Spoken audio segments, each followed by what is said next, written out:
Hello students, Kumar study circle में आप सबका स्वागत है। प्रयोगशाला परिचारक परीक्षा को आगे बढ़ाते हुए आज के वीडियो का हमारा टॉपिक होगा भौतिक विज्ञान। बल गति के नियम पर आज ये आधारित है। जो बच्चे मुझसे अभी भी जुड़ रहे हैं उनको बता देना चाहता हूँ, आप लोगों के लिए ऐसे बहुत सारे वीडियो मैंने अपलोड कर दिए हैं। अगर आप मेरे पुराने वीडियो को देखना चाहते हैं तो मेरे चैनल के प्लेलिस्ट में जाएंगे, जिसमें प्रयोगशाला परिचारक वाला प्लेलिस्ट दबाकर सारे वीडियो को देख सकते हैं। तो चलिए देर न करते हुए एक-एक क्वेश्चंस को सॉल्व करते हैं। पहला क्वेश्चंस आता है, न्यूटन किसका मात्रक है? ये आपको बताना है। बिल्कुल सामान्य सा क्वेश्चंस है। सबको पता है ये किसका मात्रक है? बल का मात्रक है। न्यूटन किसके बराबर होता है? अब इन ऑप्शन में चुनना है। 1 किलोग्राम मीटर प्रति वर्ग सेकंड, 1 किलोग्राम सेंटीमीटर प्रति वर्ग सेकंड, 1 ग्राम मीटर प्रति वर्ग सेकंड, 1 ग्राम मीटर सेकंड। इसमें से आपको बताना है 1 किलोग्राम मीटर सेकंड। सही आंसर इसका ए आएगा। 1 किलोग्राम मीटर प्रति वर्ग सेकंड न्यूटन बराबर होता है। न्यूटन का मान होता है 1 किलोग्राम मीटर प्रति वर्ग सेकंड।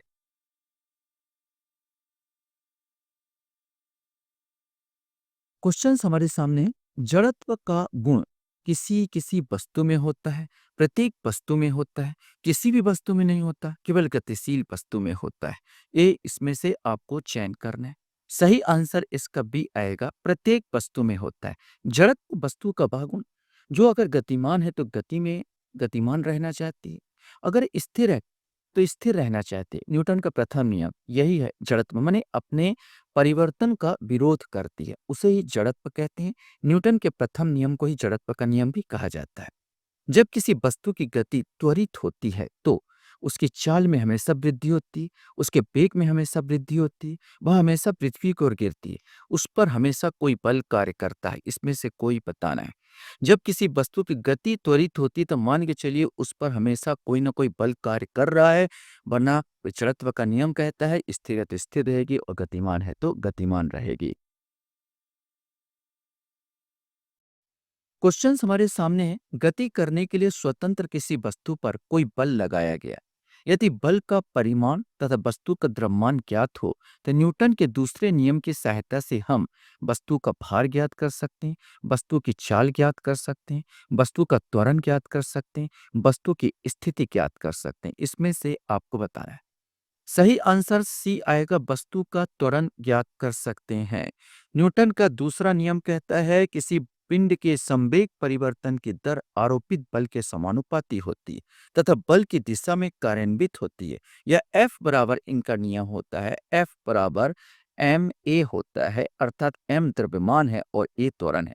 तो वस्तु का त्वरण ज्ञात कर सकते हैं गति के न्यूटन गति के दूसरे नियम के द्वारा।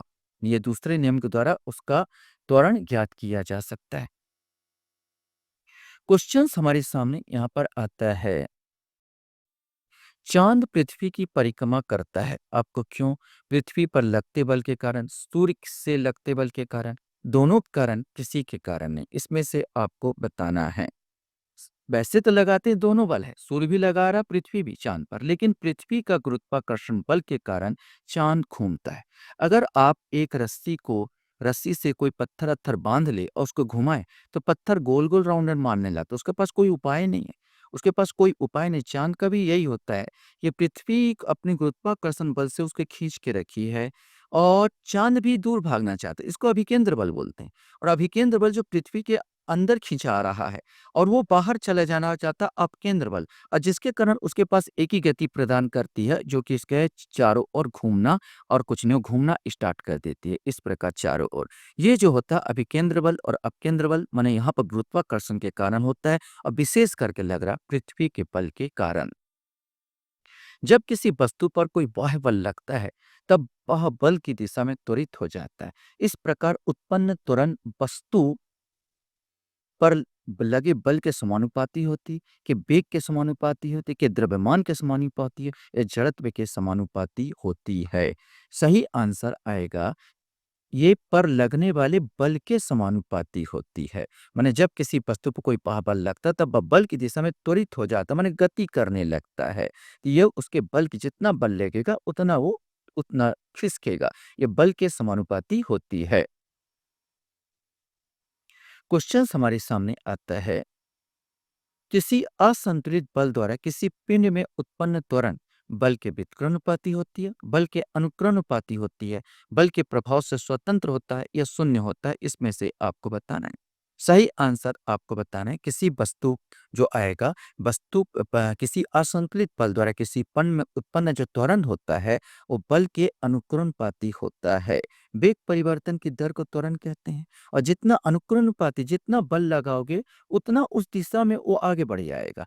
माने जितना बल लगाए उतना वो आगे बढ़ा, ये अनुक्रमानुपाती होता है। व्युत्क्रमानुपाती उल्टा होता है, ज्यादा बल लगा उतना कम आया, पीछे यहाँ पे आगे चला तो ये पीछे आया, तो ये भी हो जाएगा व्युत्क्रमानुपाती। एक आगे बढ़ा तो दूसरा भी आगे बढ़ा, ये हो गया अनुक्रमानुपाती। तो यहाँ पर अनुक्रमानुपाती होगा, बल के अनुक्रमानुपाती होता है। क्वेश्चन है, जब वस्तु की गति में त्वरण रहता है तब इसकी चाल हमेशा बढ़ती है, इसका वेग हमेशा बढ़ता है, ये हमेशा पृथ्वी की ओर गति करी गिरती है और इस पर हमेशा बल कार्य करता है। इसमें से कोई एक है सही आंसर, इसका वेग हमेशा बढ़ता है। माने वेग परिवर्तन की दर को ही हम क्या कहते हैं, त्वरण कहते हैं। टेनिस गेंद के समतल की अपेक्षा ऊंची चोटियों पर अधिक उछलने का क्या कारण है? कम गुरुत्वाकर्षण, अधिक गुरुत्वाकर्षण, कम घनत्वीय वायु या कम वातावरणीय ताप, इसमें से बताना है। सही आंसर कम गुरुत्वाकर्षण। जैसे जैसे हम ऊंचाई पर जाते हैं गुरुत्वाकर्षण बल कम होता चला जाता है और ऊंचाई पर हम टेनिस ज्यादा बल उछलेगा क्योंकि गुरुत्वाकर्षण बल उसको पृथ्वी कम खींच रही है, मैंने गुरुत्वाकर्षण बल कम लगेगा तो ज्यादा ऊंचाई पर ज्यादा उछलेगा वो, तो कम गुरुत्वाकर्षण इसका कारण होगा। क्वेश्चन यहाँ पर बनता है, 1 किलोग्राम पिंड पर 1 न्यूटन का बल लग रहा है तब पिंड, इसमें से आपको बताना होगा 1 मीटर प्रति सेकंड की चाल से चलता है, 1 किलोमीटर प्रति सेकंड की चाल से चलता है, 10 मीटर प्रति सेकंड के त्वरण से चलता है या 1 मीटर प्रति सेकंड के त्वरण से चलता है। सही आंसर डी आएगा, 1 मीटर प्रति सेकंड के त्वरण से चलता है। क्वेश्चन यहाँ पर था, गैलीलियो गैलीलियो के प्रयोग से सिद्ध होता है जड़त्व का, बल लगाने का, दोनों का या किसी का नहीं। माने क्या सिद्ध होता है? गैलीलियो का प्रयोग से जड़त्व का सिद्धांत सिद्ध होता है। गैलीलियो ने एक ऐसे चिकना सतह ले लिया और इस प्रकार सतह ले लिया। उसने देखा एक गेंद को जब मैं यहाँ पर लुढ़काता हूँ तो जितना यहाँ पर लुढ़का उतना ऊपर चढ़ गया, और जब उसने इस प्रकार किया और ज्यादा ढलान बना दिया तो निरंतर ऐसे किया तो निरंतर वो चलता चला गया। ये शर्त था चिकना सतह होना चाहिए। तो ये गैलीलियो का भी शर्त जो है न्यूटन के प्रथम नियम को सिद्ध करता है, तो जड़त्व का सिद्धांत ये सिद्ध होता है। क्वेश्चंस था, जड़त्व गुण अधिक होता है, अब इसमें आपको बताना है हल्की वस्तु पर, भारी वस्तु पर, छोटी वस्तु पर या बड़ी वस्तु पर, इसमें से आपको बताना है। आपको सही आंसर इसका भी आएगा, जितना ज्यादा मास होगा उतना ज्यादा जड़त्व होगा, माने उसका द्रव्यमान या उसके भार पर ज्यादा डिपेंड करेगा, तो जड़त्व का गुण भारी वस्तु में ज्यादा होगा। क्वेश्चंस यहाँ पर आता है, किसी भी स्थिर या गतिशील वस्तु की स्थिति और दिशा में तब तक कोई परिवर्तन नहीं होता जब तक उस पर कोई बाहरी बल सक्रिय ना हो। यह है न्यूटन का गति विषयक प्रथम नियम, द्वितीय नियम, तृतीय नियम। तो ये आपको बताना है कौन सा नियम है। सही आंसर ए आएगा, न्यूटन गति का विषयक प्रथम नियम। यह इसका ये कहता है अगर यदि कोई वस्तु स्थिर है तो हमेशा स्थिर रहेगी, और अगर कोई वस्तु गतिमान है तो उसी दिशा में लगातार गतिमान रहेगी जब तक कि उस पर बाहरी बल ना लगाया जाए। इसी का न्यूटन गति का प्रथम नियम कहते हैं। जड़त्व का गुण है मात्रा के कारण, गतिकरण, त्वरणकरण, बलकरण, अभी बता दिया। ये भार या मात्रा के कारण जड़त्व का गुण आता है। क्वेश्चंस यहाँ पर आता है, बल परिवर्तित करता है जड़त्व, गति, त्वरण या उपरोक्त सभी, इसमें से कोई बताना है। तो बल जो है गति बढ़ाता, गति प्रदान करता है, ना कि जड़त्व ना कि त्वरण। क्वेश्चंस है, संतुलित बल परिवर्तित करता है गति को, त्वरण को, आकृति को, कोई नहीं, इसमें से आपको बताना है। संतुलित बल वास्तव में ये आकृति को क्या करेगा, परिवर्तित कर देगा। मान लीजिए एक गुब्बारा ले लो और गुब्बारा में संतुलित माने यहाँ भी समान दाब और यहाँ भी समान दाब डालिए, तो गुब्बारा या तो यहाँ फैलेगा या तो इधर फैलने लगेगा। तो ये आकृति को क्या करने लगता, बदलने लगता। तो संतुलित बल परिवर्तित करता है किसको, आकृति को। न्यूटन के प्रथम गति नियम से मिलता है बल की परिभाषा, बल के मापने का तरीका, बल का स्वरूप, उपरोक्त सभी। इसमें से आपको बताना है न्यूटन के प्रथम गति का नियम, बल की परिभाषा हमको देखने को मिलती है। क्वेश्चन था न्यूटन के द्वितीय नियम से क्या मिलता है? तो न्यूटन का द्वितीय नियम क्या है? आपने बताया था, जिसे संवेग संरक्षण के नियम भी कहते हैं। किसी पिंड के संवेग परिवर्तन की दर आरोपित बल के समानुपाती होता है तथा बल की दिशा में कार्यान्वित होता है। यह न्यूटन के द्वितीय नियम होता है। यह द्वितीय नियम बराबर होता है F बराबर एम ए। एम जहां पर द्रव्यमान है, ए वहां पर त्वरण है। तो हमको इसमें से क्या मिलता है? तो बी आएगा बल के मापने का तरीका। बल के मापने का तरीका मिलता है। किसी m द्रव्यमान की वस्तु जिसका वेग v है का संवेग क्या होगा? अभी तो हमने संवेग आपको बताना है, संवेग इसमें क्या होगा? तो सूत्र यहाँ पर दिया हुआ है। तो संवेग p बराबर होता है, संवेग होता है एम भी, मतलब होता है एम माने द्रव्यमान, भी माने वेग। माने संवेग होता है किसी वस्तु के द्रव्यमान और वेग के गुणनफल। किसी वस्तु के द्रव्यमान और वेग के गुणनफल का योग ही संवेग होता है। तो एम भी होता है माने पी बराबर एम भी, माने टी वाला आंसर ये आ जाएगा। किसी क्वेश्चंस है, किसी गतिशील पिंड का वेग आधा करने से उसका संवेग क्या हो जाएगा? माने वेग आधा किए तो संवेग क्या हो जाएगा? अभी मैंने आपको बताया था सूत्र संवेग का होता है p बराबर होता है m v होता है। अब वेग को ही आधा कर रहे हैं, मास ऊर्जा के तस है, वेग को आधा कर रहे हैं तो इसका प्रभाव इस पर पड़ेगा, तो संवेग भी क्या हो जाएगा? आधा हो जाएगा। तो सही आंसर इसका ए आएगा, आधा हो जाएगा।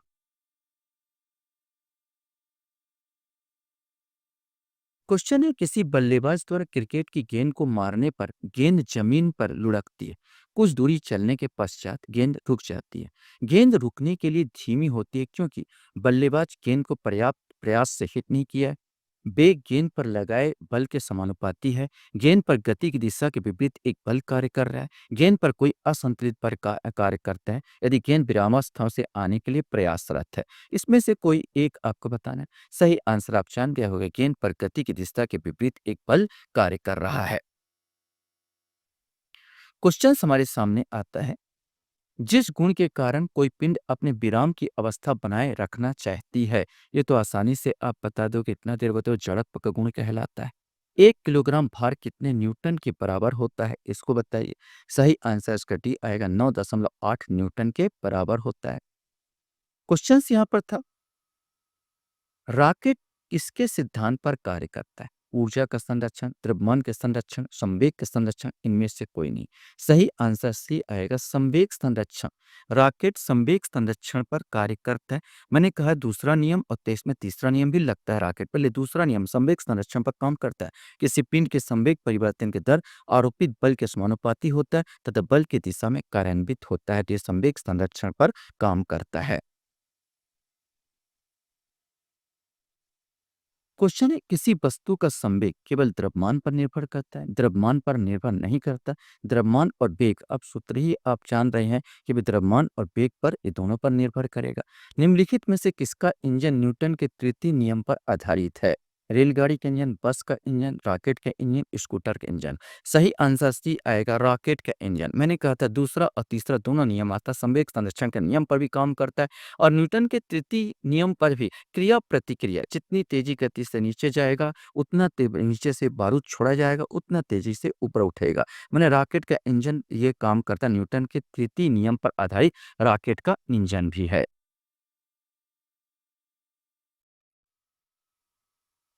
क्वेश्चन है, संवेग संरक्षण का नियम लागू होता है टक्कर में, घोड़े से गाड़ी खींचने में, स्वतंत्र रूप से गिरती वस्तु में, सभी घटनाओं में। इसमें से आपको बताना है। सही आंसर, संवेग संरक्षण का नियम सभी घटनाओं पर यह काम करेगा।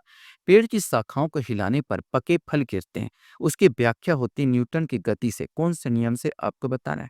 पहला, दूसरा, तीसरा, इसमें से आपको बताना है। सही आंसर ए आएगा, प्रथम नियम से ये होता है।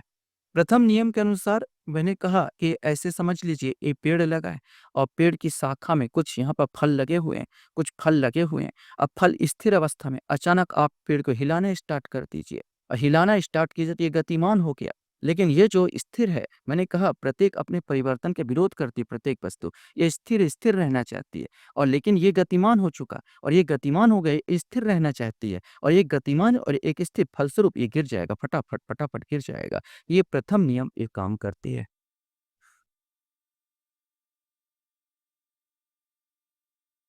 क्वेश्चन है, बंदूक से गोली दागने से संरक्षित रहता है संवेग, ऊर्जा, बल या कुछ नहीं, इसमें से कोई आपको बताना है। तो बंदूक से जब गोली आप दागते हो तो संवेग उसका क्या रहता है, वो संरक्षित रहता है। न्यूटन के तृतीय नियम में मिलता है, ये आपको बताना है कि क्या हमको मिलता है। तृतीय नियम क्या कहता है? तो प्रथम नियम तो है बल की परिभाषा देता है। द्वितीय नियम बल के मापने का तरीका बताता है और तृतीय नियम से दो वस्तुओं के बीच लगने वाले बल का जो संबंध है वो बताया जाता है। क्वेश्चन है यहाँ पर, स्थिर कार को स्टार्ट करने पर इसे गति प्रदान करता है, ये आप कौन गति, इंजन, घर्षण बल, हवा का दबाव, उपरोक्त में से कोई नहीं। सही आंसर इसका बी आएगा, घर्षण बल ही उसको गति प्रदान करता है। अगर वहाँ चिकना सतह हो तो गति नहीं मिल पाएगा तक, कार का जो पहिया वहीं पर गोल गोल घूमता रह जाएगा। वहां पर दरदरा सतह है और उसको घर्षण बल ही है जो उसको गति देता है। मेज पर रखी किताब को नीचे गिरने से रोकता है, ये भी आपको बताएगा, ये भी है घर्षण बल के कारण ही वो रोकता है। क्वेश्चंस आता है, संवेग में परिवर्तन समानुपाती होता है। अब ये तो आप जान लें, ये बल F और समांतर के गुणनफल T के गुणनफल के बराबर होता है, तो इसका सी आंसर आएगा। एक खिलाड़ी लंबी कूद लगाने से पहले दौड़ता है, आवेग बढ़ाने के लिए, जड़त्व बढ़ाने के लिए, संवेग बढ़ाने के लिए, इनमें से कोई नहीं। सही आंसर, वो अपना संवेग बढ़ाना चाहता है, संवेग बढ़ाने के लिए वो थोड़ा सा दौड़ता है। क्वेश्चंस आता है, तेज गेंद को पकड़ते समय हथेली को पीछे खींचा जाता है, ऐसा करने पर हथेली पर छोटा बल लगता है। इसकी व्याख्या होती न्यूटन के गति के कौन से नियम से होगी, प्रथम, द्वितीय, तृतीय या किसी से नहीं। सही आंसर इसका भी आएगा, द्वितीय नियम से इसकी व्याख्या होती है। जब तेज गेंद आता है और तेज गेंद आता है तो खिलाड़ी पकड़ते समय उसी दिशा में उसको थोड़ा सा आगे बढ़ा देता है, माने हाथ को लेके आगे बढ़ा देता है। तो इसकी त्वरण की दर क्या हो जाती है, बढ़ जाती है और त्वरण की दर बढ़ जाती है, इससे गेंद के जो चोट लगने की संभावना क्या हो जाती है, उसको कम कर दिया जाता है। अर्थात यहाँ पर द्वितीय नियम लागू होता है और द्वितीय नियम पर ये केंद्रित होता है कि हमने उसका क्या कर दिया। हमने पहले क्या, द्वितीय नियम क्या होता है, किसी पिंड के संवेग परिवर्तन कर आरोपित बल के समानुपाती होता है तथा बल की दिशा में कार्यान्वित होता है। तो मैंने इसको आगे बढ़ा दिया और बढ़ा के उसके त्वरण को क्या कर दिया, कम कर दिया, जिससे मेरे को चोट क्या लगेगी, कम लगेगी। क्वेश्चंस हमारे सामने यहाँ पर आता है, हवा भरे बैलून, बैलून मैंने फुग्गा का मुंह खोल खोल देने पर बैलून स्थिर रहेगा, तेजी से भागेगा, कुछ देर बाद धीरे धीरे गतिमान होगा, फट जाएगा, तेजी से भागने लगेगा। जिस गति से हवा बाहर निकलेगी उस गति से बैलून आगे की ओर भागेगा। तो ये हवा क्या होगा, तो वो बैलून क्या होगा, आगे की ओर भागना स्टार्ट कर देगा। माने 37 का भी आंसर आएगा। क्वेश्चन हमारे सामने आता है, प्लास्टिक पाइप में पानी निकलते समय पाइप पीछे भागता है, इसकी व्याख्या होती है न्यूटन के प्रथम नियम, द्वितीय नियम, तृतीय नियम, तीनों से। सही आंसर सी आएगा, तृतीय नियम। जैमाने क्रिया प्रतिक्रिया के नियम, जितनी तेजी से पाइप बाहर पानी फेंकेगा उतना तेजी से झटका पीछे की ओर वो देगा। ये तृतीय नियम से ये काम यहाँ पर करेगा। क्वेश्चन हमारे सामने आता है कि गोली दागते समय बंदूक को रखना चाहिए शरीर से हटाकर, कंधे से सटाकर, पैर में दबाकर, हवा में उठाकर। सही आंसर भी, कंधे से सटा दीजिए आप, तो आपका एम उसका द्रव्यमान बढ़ जाएगा, तो चोट आपको कम लगेगी, चोट आपको नहीं लगेगी, पीछे झटकाव नहीं पड़ेगा, क्योंकि आपने उसका द्रव्यमान को क्या कर दिया, बढ़ा दिया। तो कंधे से सटाकर उसको रखना चाहिए। लास्ट क्वेश्चन आपके सामने आता है कि अश्व, यदि अश्व माने घोड़ा एकाएक चलना प्रारंभ कर दे तो अश्वरोही को गिरने की आशंका कारण जड़त्व आगुण है, द्रव्यमान का संरक्षण नियम, विश्राम जड़त्व या गति का तीसरा नियम, इसमें से आपको बताना है। सही आंसर विश्राम जड़त्व है। विश्राम जड़त्व माने ये होता है कि अब घोड़ा यहाँ पर टांगा गाड़ी खड़ा हुआ है, टांगा गाड़ी खड़ा हुआ है, तो यहाँ पर हमने कहा था कि वो स्थिर जड़त्व के कारण स्थिर रहना चाहती है। अचानक घोड़ा उसको भगा ले गया, अचानक वो गति पैदा कर दिया। तो आप अगर उसमें बैठे तो आप भी स्थिर हैं। जब यहाँ पर ये गति हुआ तो आपका ये वाला भाग जो बैठे हैं, जिसमें से आपका टाँगा में लगा वो गतिमान हो गया, लेकिन ऊपर वाला भाग स्थिर रहा। ऑटोमेटिक ये इधर भागेगा और ये स्थिर है इसलिए पीछे की ओर भागेगा, इसलिए गिरने की संभावना आपकी ज़्यादा हो जाएगी। ये विश्राम जड़त्व के कारण होता है। आशा करता हूँ ये वीडियो आपको अच्छा लगा होगा। आप लोग मेरे वीडियो को वॉच करते इसलिए धन्यवाद। Thank you very much.